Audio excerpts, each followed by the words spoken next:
Hello to everyone out there on YouTube watching this video. Welcome back to my channel. We are going to be speaking on lessons I've been learning from plants.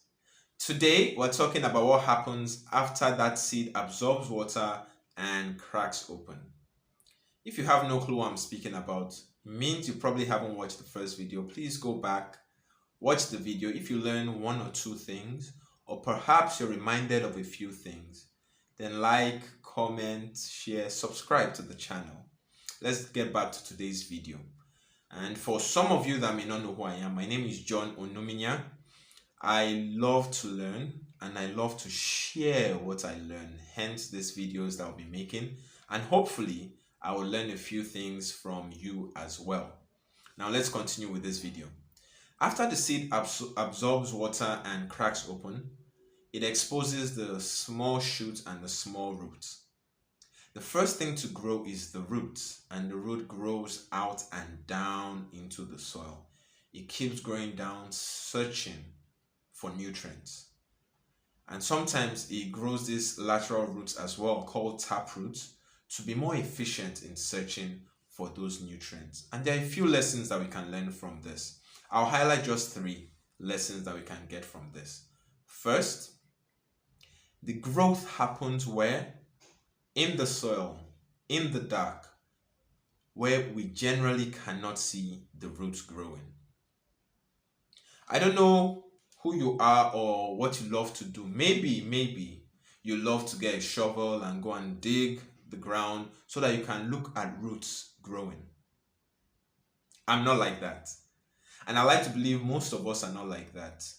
Which is why, generally speaking, the root grows in the dark undisturbed. However, we humans are not like that. We have so many distractions around us, so many things and people vying for our attention.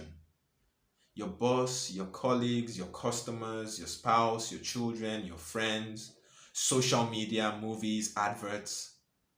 We can be so overwhelmed with other people's need for us. We need to be intentional to carve out that time to grow in our dark, so to speak. Personally, most of my reading happens early in the morning before my family wakes up. I am married to a beautiful wife. I have two lovely kids. When they wake up, there's no telling what my schedule is going to be like. The time I've carved out for growth is early in the morning before my schedule gets hectic. The second lessons we learn from the roots growing is that we need to be intentional about searching for the input, searching for the right input, searching for the quality input. When the root is growing, is it pulled by other plants? No. Does anyone say, let me assist you and pour the nutrients into you? No. The root grows down searching, keeps growing additional parts to search more efficiently for the nutrients. And we in kind need to search for the inputs that will help improve our lives. Why should we do this? Our inputs will lead to our actions. Sustained action leads to results, or what we call output. Invariably, inputs lead to our outputs. Be intentional about searching for the inputs and getting the right quality of inputs. I have a friend who bakes cakes and she bakes lovely cakes. About 4 or 5 years ago, I ordered one cake from her. I was enjoying the cake. It wasn't really the quality I was used to, but I was enjoying it.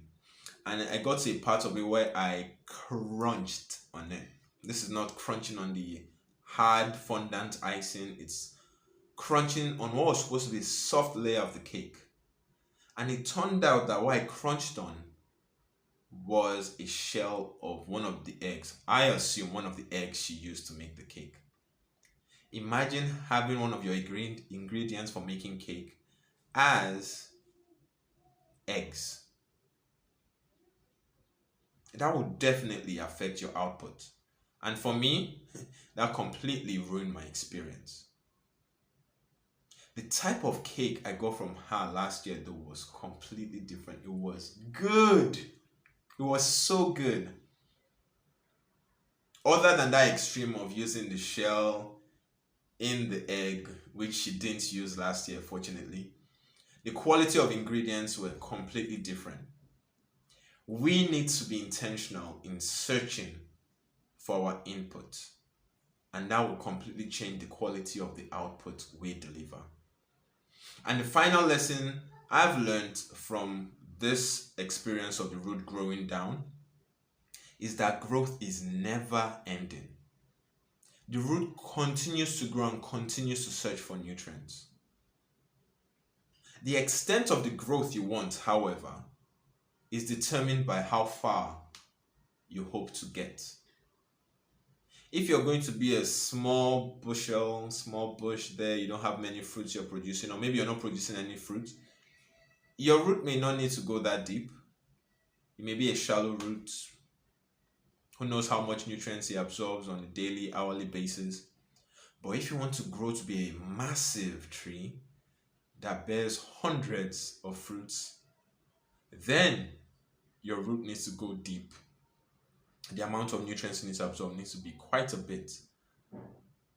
We never stop growing, or rather, we should never stop growing. Your growth will determine how far you go. And these are some of the lessons I've learned from the root growing after the seed cracks open. One, most of our growth is going to happen when no one else can see us in the dark. Two, it is our responsibility to search for the inputs, hopefully search for the quality inputs.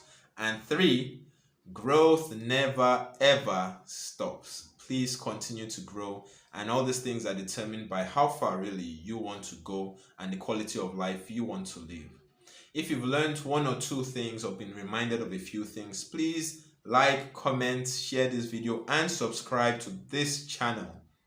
Hopefully the things you've gained from this video will help you better be equipped to love and serve those around you. I believe we're designed to love and serve people.